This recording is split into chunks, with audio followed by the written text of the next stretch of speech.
Hey guys, it's the Melblade 5. One of the more notable and pleasant surprises when it comes to gaming news as of late was the reveal from Sega that they are bringing back and making new entries for some of their many franchises that have laid dormant for so long. Crazy Taxi, Shinobi, Golden Axe, Jet Set Radio, and biggest of all, Virtua Fighter.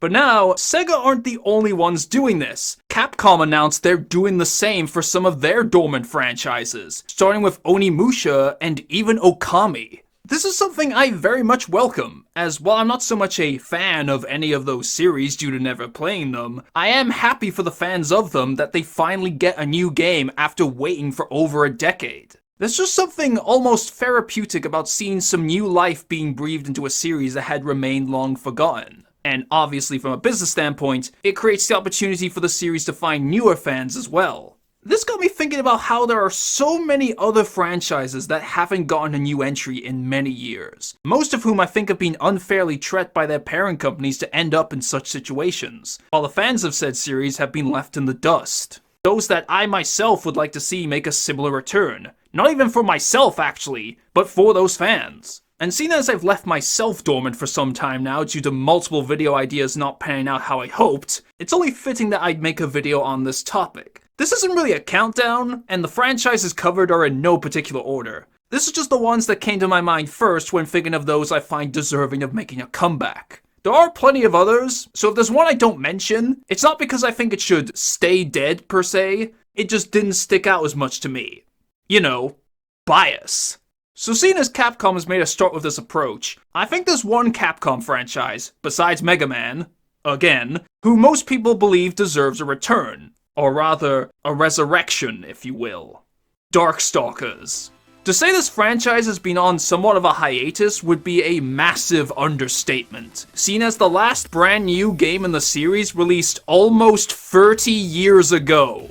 After that, the series itself was relegated to only popping up in collections, when it isn't being simply referenced in other games or having its characters appear in just about every Capcom crossover game. So it's not like Capcom forgot about it, they just haven't given it another shot. Which I think is a big shame, because while I've never played the series due to it being before my time, I always felt it had a cool and unique concept that they really made the most of. Essentially being Street Fighter, but with monsters. We got a vampire, a werewolf, a mummy, a Mexican robot, and an alien made of fire. And many of these characters' movesets are filled with personality and charm, which is another reason why they've remained memorable despite the series laying dormant. Even if some of them can be a bit weird. These have all been key factors in why Darkstalkers, while certainly not reaching the same level of sales as Street Fighter, has a pretty avid cult following.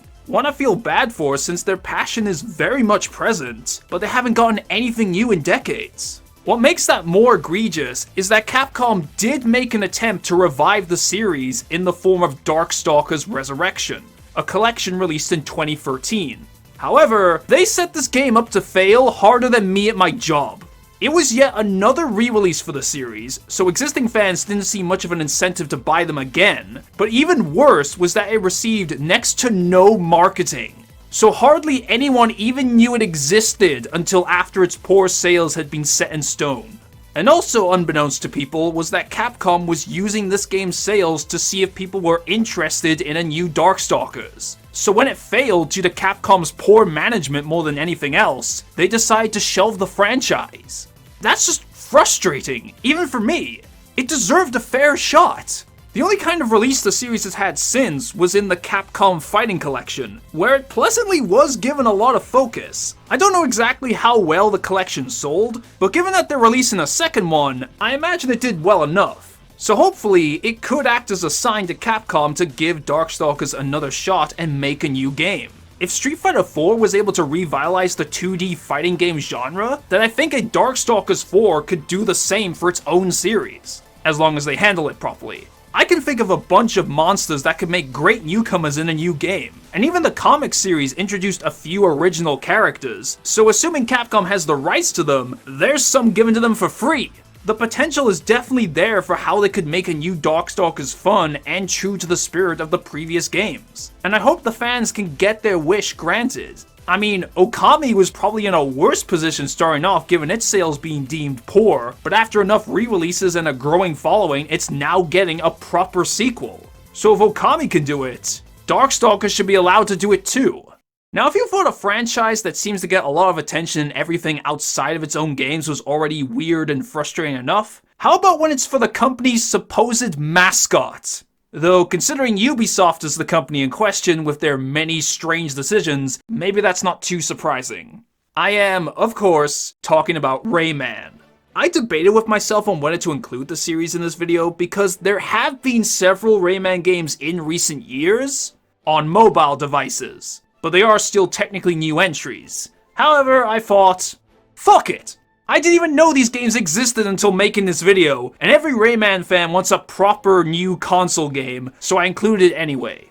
Despite being Ubisoft's mascot, Rayman's acknowledgement occurs less often than a blue moon nowadays. The original trilogy of games were big hits, both critically and financially. Rayman 2 especially, which is still a beloved and highly regarded game to this day. Their huge success was what cemented Rayman's mascot status, and for good reason. Even the mainline games past the trilogy still performed very well, but everything changed when the Rabbids attacked. Following their introduction, the Rabbids exploded in how marketable they became for Ubisoft, that they usurped the spotlight from Rayman, which began the period of the Dark Ages for Rayman, where he rarely got any new games, before gaining a resurgence of sorts with Origins and Legends, before being stuck in mobile game limbo. Even his first new appearance in a console game since Legends was in the DLC for Mario plus Rabbids Sparks of Hope, so he's still playing second fiddle to them. I don't even hate the Rabbids or their games, I just think that leaving Rayman to the wayside in favor of them is dumb. From the whopping 3 Rayman games I've actually played, I've had a lot of fun with them. Legends especially. It's such a fun game. The gameplay has a mixture of exciting, fast-paced elements as you platform and rush through enemies, but also a nice level of challenge as you approach the later worlds. And the levels are so unique in both their design and visuals that really allow it to stand out against other platformers. Not to mention the game's fun silliness that adds to the overall experience. I really want to see a proper sequel to Legends because I want more of that. Even more for how they could build further on it. They could make another 3D platformer in the same vein as 2 as well, and that would likely be another hit. They'd have to modernize it, obviously, but as long as they stay true to 2's spirit, then it should be great. They can still do so much more with Rayman on consoles, especially with their proven track record, yet they don't seem to bother. And seeing as Ubisoft hasn't been doing so great as of late, chances are they'll still be keeping them waiting. Though it isn't just third-party companies who are guilty of leaving some of their franchises behind. First parties and their development studios have also done it, with one of the more notable examples in recent memory being Sony. There are a bunch of dormant and forgotten Sony franchises that are worth bringing back, but for this video in particular, I'll be focusing on the one that I have the most personal attachment to. LittleBigPlanet. Now, I am kind of cheating again, since a few years ago they did release Sackboy: A Big Adventure. It is something, and a perfectly fine game in its own right, but it's a spin-off, akin to what Hey Pikmin was for its series, or Chibi Robo Ziplash. And a lot of the elements that make up LittleBigPlanet's identity were absent from that game. It didn't even have Stephen Fry! Fucking lunatic. Oh, and another mobile game. Great. Fans want to see a new mainline LittleBigPlanet, as the last one was over a decade ago. That's more what I'm talking about here. The first 2 games ended up being such huge hits for the PlayStation 3, and quickly amassed a large and devoted following who helped the game expand further thanks to the insane number of levels they created and uploaded for others to play. It was like Mario Maker before Mario Maker. I have fond memories of playing the PSP version of the first LittleBigPlanet when I was a kid. I could never really make interesting levels, which was probably more due to my stupidity than anything else, but I still put in so many hours into trying to make fun levels myself. Not only is the creation one of the core elements behind LittleBigPlanet's identity, it's also showcased from just how much creativity is present throughout the games. With the story levels as a frame of reference and all the possibilities at your disposal, I found the games to naturally give off a feeling of inspiration as you played, spawning many creative ideas for levels in the minds of players. That sense of wonder and charm was what made the series appealing to so many people, that in turn created its passionate community. Unfortunately, LittleBigPlanet 3 didn't make as big of a splash as the first two. The series switched developers, and I've heard that Sony forced them to rush this game out, leading it to having a number of technical issues. The word of mouth I heard about Free was a major reason why once I did get a PS4, I didn't really look at it. But with what's happened now, I kind of wish I just bit the bullet and got it anyway so I could rekindle some of that childhood nostalgia from the first game. The servers for LittleBigPlanet 1 and 2 were eventually shut down. Then Freeze was shut down a few years later, and now more recently, Free is being delisted. So people can't upload or play others' levels anymore. This just gutted so much of the series' ethos and charm that what's left feels like an empty husk. And that depresses me. When I played Astrobot last year, a big part of what I really enjoyed about that game was its own charm and creativity in its level design, which made me think of how good a new LittleBigPlanet with that same kind of creativity would be. The two of them can certainly coexist, but Sony doesn't seem to believe that. It's tragically ironic that the setting for the series is a world where forgotten ideas live on, and now, the series itself appears to be part of that. And for the last franchise I'll cover in this video, let's return to all-reliable Nintendo. Nintendo also has a bunch of franchises that have laid dormant, but of course, I have to mention the most notable of them all. What has practically become the poster boy for dormant franchises. F-Zero. What can I say about F-Zero that hasn't been said a million times already? The last mainline game to be released came out 20 years ago, and only in Japan no less. The only thing the series received since was F-Zero 99, which again is something, but it's still a spin-off. That halfway feels like a part of that 99 series of games Nintendo's been releasing instead of its own series, and it's only available to Switch Online members. It's a step in the right direction, but obviously fans want a proper new F-Zero game. The series, while never being one of Nintendo's biggest or most iconic, was still fairly recognized and well regarded throughout the 90s. But in this generation, Captain Falcon is far more known for being in Smash Bros. Than his own series, alongside the series being relegated to references in other ones until the Battle Royale. Now, to anyone watching who may be unfamiliar with F-Zero, think Mario Kart, but extreme! You're racing at thousands of miles per hour, slamming into other futuristic vehicles, and you can die! That was essentially F-Zero's USP. It's ridiculously high-speed racing and crazy difficulty. GX is widely regarded by fans to be the best game in the series due to the consensus that it brought those features to their absolute pinnacle. But due to its very long hiatus, fans have been left desperately wanting another installment to experience even more of that fast-paced action. I've never played an F-Zero game myself, because it's never really grabbed my interest, and there are some aspects of it that I find really odd. What am I looking at? But I recognize the appeal and respect the quality put into them for the time they came out. So I feel bad seeing it just get fizzled out, both for the series itself and especially the fans who have been left longing for 20 years. What also adds to that feeling is how admittedly frustrating it is to see the stance Nintendo takes on the possibility of F-Zero continuing.